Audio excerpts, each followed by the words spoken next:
अमरावतीच्या परतवाडा परिसरात तरुणींवर लैंगिक शोषण करून त्यांचे व्हिडिओ व्हायरल केल्याच्या धक्कादायक प्रकरणात नवा ट्विस्ट समोर आलाय। या प्रकरणातील दुसरा आरोपी हुझैर खान याच्यावर आणखी एक गुन्हा दाखल करण्यात आलाय।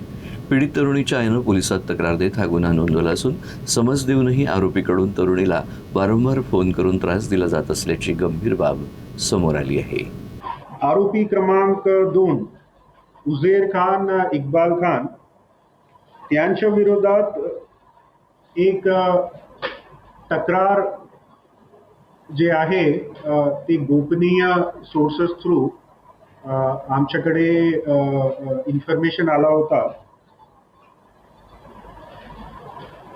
त्याप्रमाणे आम्ही पोलीस स्टेशनचे महिला अधिकारी आणि स्टाफ ते एक वेगळे लोकेशनला पाठवून ते जे तक्रारदार आहे त्यांना ते टीम जाऊन भेटले आणि हे जे पोलिसांची टीम आहे ते तक्रारदारांचे स्टेटमेंट रेकॉर्ड केलेली आहे ऑन रेकॉर्ड।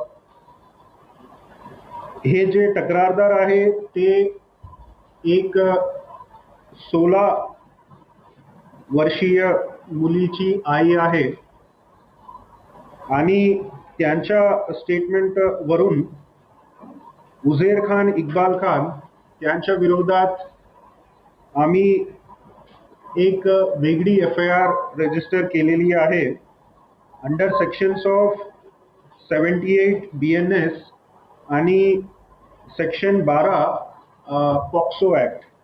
हे म्हणजे 18चे खालच्या